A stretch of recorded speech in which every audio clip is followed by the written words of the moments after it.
Bismillahirrahmanirrahim. Assalamualaikum warahmatullahi wabarakatuh. Berjumpa kembali teman-teman di channel kita ya, Mas Tio KDR. Oke teman-teman, kesempatan kali ini kita akan berbagi informasi kembali ya, masih di seputar dunia pendidikan teman-teman ya. Dalam kesempatan kali ini kita akan berbagi informasi ya mengenai penerimaan murid baru ya. Ini khususnya di jenjang SMA ataupun SMK Negeri se-Provinsi Jawa Timur tahun 2025 ini. Nah, dalam kesempatan kali ini teman-teman kita akan membahas khusus ya mengenai PIN.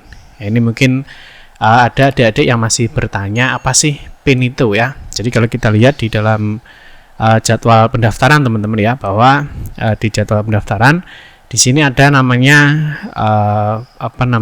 pengambilan PIN. Jadi PIN itu diambil secara mandiri oleh murid baru ya, di sini tanggal 2 sampai 13 Juni 2025, dan ini dilakukan secara online. Nah, nanti kita akan bahas khusus mengenai sebenarnya apa sih itu PIN dan apa sih gunanya ya. Jadi gunanya PIN atau fungsinya PIN itu apa, terus bagaimana cara ambil PIN, terus ini yang sering ditanyakan, PIN itu diambil berapa kali ya. Jadi misalkan apakah mau ikut di tahap 1 ya, tahap 2, tahap 3 atau tahap 4, apakah di setiap tahap ini dia harus mengambil PIN lagi itu ya. Terus yang jadi pertanyaan juga, bagaimana jika tidak punya PIN? Nah, ini gawatnya ini ya. Jadi bagaimana jika tidak punya PIN? Ya, tentunya nanti apa yang akan terjadi. Nah, berikutnya, jika PIN itu sudah digunakan, bisakah digunakan lagi ya? Misalkan kalian ikut di tahap 1 ya. Nah, ikut tahap 1 misalkan di jalur prestasi hasil lomba misalkan.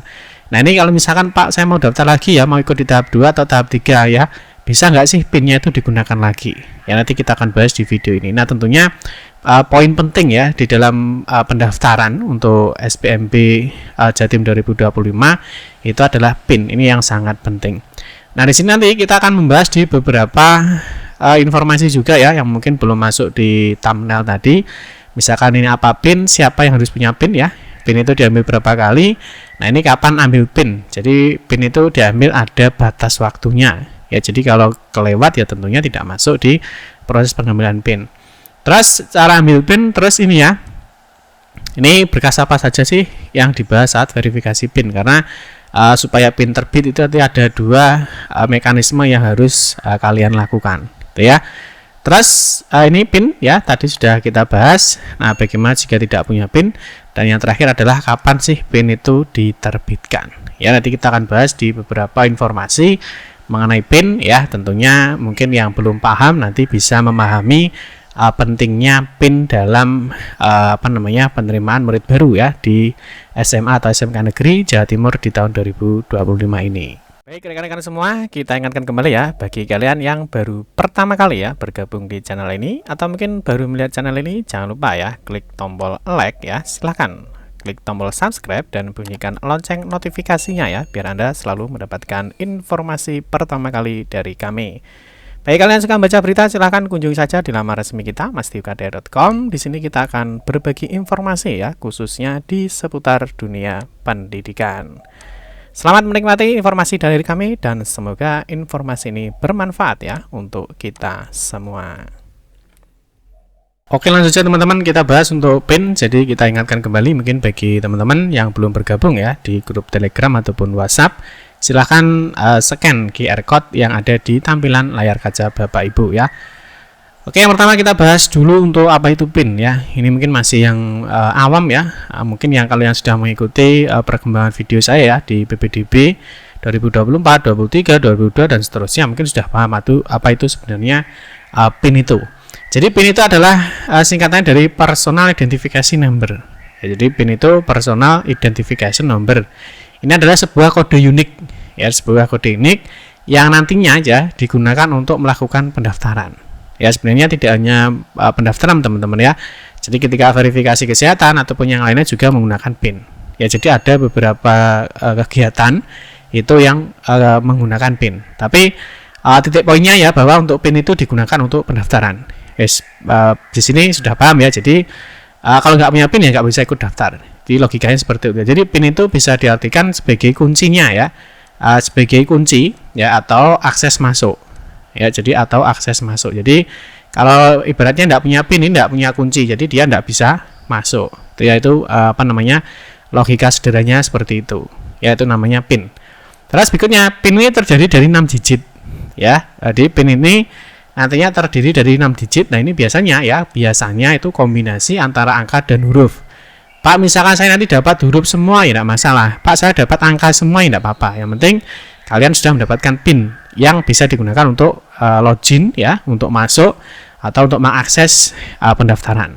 Itu ya. Jadi biasanya PIN itu memang terdiri dari 6 digit kombinasi antara angka dan huruf. Itu ya. Nah, biasanya nanti di sini ya. Jadi ketika PIN itu sudah berhasil, PIN itu sudah terbit, biasanya di sini kombinasi dari angka dan huruf. Jadi ini ada huruf, di sini biasanya ada angka. Ada huruf, ada angka, biasanya kombinasi. Itu ya. Terus berikutnya, siapa sih Pak yang wajib punya PIN? Ya, siapa yang harus punya PIN? Jadi semua calon murid baru. Jadi semua ya, namanya semua ini tanpa terkecuali ya, semua murid baru yang akan mengikuti pelaksanaan SPMB. Ya, SMA atau SMKN Jatim di tahun 2025. Jadi semua murid baru ya, semua calon murid itu wajib memiliki PIN. Supaya apa? Supaya nanti bisa mengikuti pendaftaran, gitu ya. Terus berikutnya, PIN itu bisa diambil berapa kali, Pak? Nah, jadi pengambilan PIN itu hanya dapat dilakukan 1 kali selama SPMB berlangsung. Nah, ini biasanya yang dipertanyaan di dalam jadwal pendaftaran ya. Kalau teman-teman cek ini di jadwal pendaftaran ini kan ada tahap 1, ada tahap 2 ya. Terus nanti ada tahap 3 dan juga tahap 4 ya. Misalkan di sini ada tahap 3, di sini ada tahap 4. Nah, kita kasih contoh misalkan Pak, saya tahap 1 mau daftar ikut di jalur prestasi lomba misalkan. Ya, di prestasi lomba. Ya, di sini nanti kalau misalkan ya, ini mau ikut lagi misalkan di tahap 4 misalkan ya. Tahap 4 kan jalur nilai di SMK, itu bisa apa enggak? Nah, apakah nanti kalau misalkan Pak saya tidak diterima di tahap 1 mau ikut di tahap 2 atau mau ikut tahap 3 atau di tahap 4, apakah ngambil PIN terus? Ini jawabannya tidak. Ya, jadi PIN itu hanya bisa hanya diambil 1 kali saja. Jadi nanti bisa digunakan mau daftar di tahap 1, tahap 2, 3 atau 4. Atau mungkin bahkan kalau misalkan teman-teman ini daftar di tahap 1 ya, misalkan tidak diterima, nanti bisa ikut lagi di daftar di tahap 2. Nah, misalkan PIN-nya kok tidak diterima lagi di tahap 2, ini bisa ikut di tahap 3. Misalkan di tahap 3 tidak diterima, bisa ikut di tahap 4. Jadi PIN itu nanti bisa digunakan sebanyak 4 kali. Nah, tapi juga akan terbalik ya, misalkan teman-teman daftar di tahap 1 ya, tahap 1 ini ternyata sudah diterima ya, maka PIN-nya sudah tidak bisa lagi digunakan untuk daftar tahap 2, daftar tahap 3 maupun di daftar di tahap 4. Itu yang dipahami ya. Jadi PIN ini ya hanya diambil 1 kali ya, bisa digunakan 4 kali ya, tahap 1, 2, 3, 4 dengan syarat di per tahap ini belum diterima. Ya, sekali lagi ini belum diterima ya, tahap 1 belum diterima, bisa ke tahap 2, tahap 2 belum diterima lagi, bisa ke tahap 3, tahap 3 belum diterima lagi, bisa ke tahap 4. Jadi PIN-nya bisa digunakan 4 kali ya, jika tahap 1, 2, 3 belum diterima. Itu ya. Nah, tetapi PIN itu misalkan di tahap 1, dia misalkan daftar di tahap 1 misalkan ya, tetapi di sini sudah diterima, ya tahap 1 sudah diterima, maka PIN ini tidak bisa digunakan di tahap 2, 3 maupun di tahap 4 karena sudah diterima di tahap 1. Ya itu ya, jadi PIN-nya hanya diambil 1 kali saja. Itu ya. Nah, ini sama kasusnya dengan ini ya. PIN sudah digunakan daftar, bisakah digunakan lagi ya? Jawabannya bisa ya, bisa tidak, tergantung dari kasusnya. Ya, misalkan jika PIN sudah digunakan untuk pendaftaran dan ternyata tidak diterima, ya maka PIN masih bisa digunakan untuk mengikuti pendaftaran sesuai dengan jadwal berikutnya. Ya, jadi fokusnya adalah jika tidak diterima. Ya, misalkan di sini ya di jalur tahap 3 jalur yonasi misalkan, jalur domisili misalkan ya. Domisili SMA atau SMK ya, atau mungkin teman-teman mau ikut di tahap 1 ya. Tahap 1 itu kan ada beberapa jalur ya. Ini ada beberapa jalur. Nah, di sini ya ada jalur afirmasi, mutasi atau jalur prestasi hasil lomba. Nah, ini PIN yang ditanya misalkan daftar di tahap 1 ya, seperti yang sudah tak jelaskan tadi. Nah, ini. Nah, misalkan kalian daftar tahap 1 ini diterima ya, sudah diterima. Maka PIN tidak bisa lagi digunakan untuk daftar di tahap 2, tahap 3 maupun di tahap 4. Paham ya? Jadi PIN itu bisa digunakan berapa kali, itu tergantung dari kasusnya. Nah, misalkan Pak, kalau misalkan ada 1, 2, 3 dan 4 ya, misalkan tahap 1 di sini dia belum diterima, maka bisa lagi daftar di tahap 2 ya, tahap berikutnya ya. Jadi sesuai dengan jadwal yang sudah diberikan. Ya, misalkan daftar di sini dia masih bisa daftar di tahap 2. Nah, misalkan tahap 2 ini ternyata dia sudah diterima, maka dia tidak bisa daftar di tahap 3 maupun tahap 4 dan seterusnya ya. Atau misalkan kalian daftar tahap 1 belum diterima, tahap 2 belum diterima, bisa daftar lagi tahap 3. Tahap 3 ternyata belum diterima Pak, bisa daftar lagi tahap 4. Seperti itu ya. Jadi intinya kalau sudah diterima itu tidak bisa digunakan daftar di berikutnya, tapi kalau belum diterima itu bisa mengikuti daftar di tahap berikutnya tanpa harus mengambil PIN lagi. Paham ya sampai di sini ya? Oke, yang berikutnya bagaimana jika tidak punya PIN, ya jelas ya. Bagaimana jika tidak punya PIN, ya jelas. Ya, jika calon murid baru tidak memiliki PIN, maka tidak bisa melakukan pendaftaran. Ya, nanti contohnya ini saya kasih contoh di PPDB Jatim tahun 2024 kemarin ya. Misalkan mau daftar di jalur prestasi nilai akademik di jenjang SMA. Nah, setelah kalian pilih di sini teman-teman, maka langkah pertama yang harus kalian masukkan adalah NISN. Nah, setelah NISN adalah PIN peserta, ini wajib. Nah, jadi kalau misalkan saya tidak punya PIN, bagaimana Pak? Ya tentunya tidak bisa daftar. Ya, jadi tentunya tidak bisa daftar. Makanya PIN itu wajib bagi semua calon murid yang akan mengikuti proses pendaftaran di tahun ini. Ya, jadi PIN ini sangat wajib. Jadi jika tidak memiliki PIN maka tidak bisa mengikuti pendaftaran. Ya, sampai sini mungkin semoga bisa dipahami teman-teman ya. Terus berikutnya bagaimana cara ambil PIN? Nah, cara ambil PIN kemarin sudah kita bahas ya. Nah, mungkin kita ingatkan dulu ya. Jadi di SPMB kita sudah membentuk sudah saya buatkan playlist teman-teman ya. Di sini nanti cek aja playlist namanya SPMB 2025. Kalian pilih aja di sini. Atau mungkin kalau kalian cek di masdiokadia.com ya, di sini ada namanya info SPMB 2025 ya, atau mungkin teman-teman bisa langsung klik di sini ada ya tutorial SPMB 2025. Nah, di sini kita sudah bahas kemarin ini ya. Nah, ini cara ambil PIN untuk lulusan Jatim tahun 2025 ini kita sudah berikan contohnya bagaimana caranya mengambil PIN bagi adik-adik yang lulusan Jatim tahun 2025. Nah, di sini nanti untuk proses pengambilan PIN itu didahului dengan pengisian data. Ya, di sini sudah kita kasih contoh bagaimana caranya. Ya, pengisian data, mengunggah berkas ya. Terus ini dilakukan secara online. Ya, berikutnya itu murid itu harus mendatangi satuan pendidikan untuk melakukan validasi atau verifikasi berkas. Jadi ada dua yang harus dilakukan. Nah, terus berikutnya untuk jenis lulusan saat pengambilan PIN nanti ada 3. Ya, ada lulusan Jatim tahun 2025, ada lulusan Jatim tahun sebelumnya ya, tahun 2024, 2023 dan seterusnya. Ada satunya adalah lulusan di luar Jatim. Nah, tentunya ini dalam proses pengambilan PIN tentunya berbeda. Nah, sekarang ini sudah saya bahas ya, di poin 1 sudah saya bahas. Ini ya, di poin 1 ini cara ambil PIN untuk lulusan Jatim tahun 2025. Terus nanti di poin 2 dan poin 3 nanti kita akan berikan videonya di video kita berikutnya terkait dengan cara pengambilan PIN di 3 jenis lulusan ini, gitu ya. Oke, berikutnya untuk jadwal ambil PIN tadi sudah saya jelaskan untuk jadwal ambil PIN ya. Jadi jadwal ambil PIN itu masuk di poin 2 ini ya. Jadi pengambilan PIN itu dilakukan secara mandiri ya, secara online mulai 2 sampai 13 Juni 2025.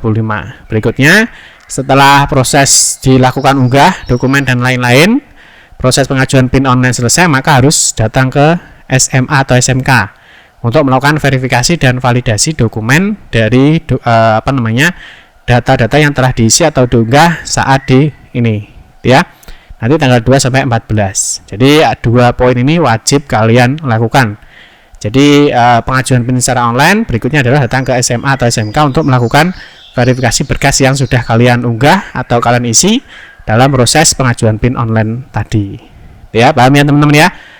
Terus berikutnya berkas apa saja Pak yang perlu dibawa saat verifikasi ya. Jadi karena ini dilakukan secara online, terus berikutnya adalah verifikasi PIN-nya ini dilakukan secara offline. Datang ke SMA atau SMK sesuai dengan sesuai dengan yang sudah ditentukan oleh sistem. Gitu ya. Nah, terus ini tadi ya. Jadi sudah ini jadi siswa itu mengupload data secara online, berikutnya datang ke SMA atau SMK yang ditunjuk secara sistem. Jadi nanti ketika proses verifikasi PIN di sini nanti ada sekolah yang ditunjuk. Ya, di sini ya biasanya ada 5 sekolah.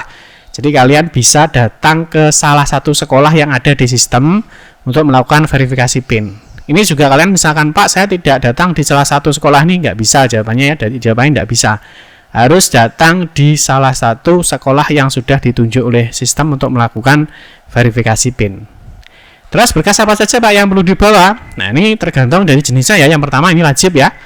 Ini adalah fotokopi KK dengan menunjukkan aslinya, terus fotokopi SKD atau dari BPBD ini jika kalian berada di daerah tertimpa bencana alam atau lainnya ya. Terus SKD Terus izin pendirian SPJTM ini bagi yang berada di domisili di pondok pesantren, panti asuhan atau panti sosial. Kalau 4 wajib ya, ijazah untuk lulusan tahun lalu, bisa SKL, bisa keterangan akhir kelas 9. Ini juga harus ada. Terus poin 5 adalah fotokopi rapor ya, semester 1 sampai dengan 5. Ada fotokopi ya. Ini untuk yang penyandang disabilitas ya, bisa membawa kartu penyandang disabilitas, hasil asesmen dan lain sebagainya. Terus poin 7 membawa SKPD ya. Ini jika kalian mau daftar di jalur mutasi.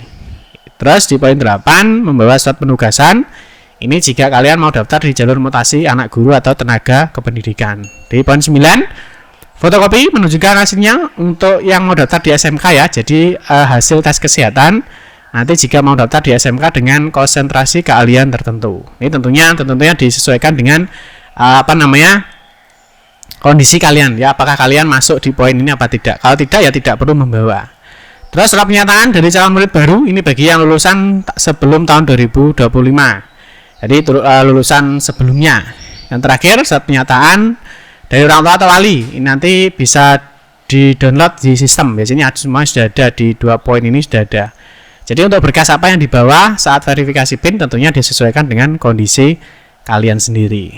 Dia bisa dipahami teman-teman ya. Oke, berikutnya kapan PIN terbit Pak? Jadi PIN itu terbit tidak langsung terbit ya, setelah kalian verifikasi dokumen tidak langsung terbit, tetapi kalian bisa mengunduh PIN ya, atau PIN itu terbit ya. Nah ini kurang lebih 1 hari setelah verifikasi dan validasi PIN ya. Jadi setelah pengajuan online, berikutnya kalian datang ke sekolah untuk verifikasi, nanti baru setelah kalian cek lagi ya, mungkin kalau lebih 1 hari PIN baru terbit. Jadi nanti PIN-nya seperti ini.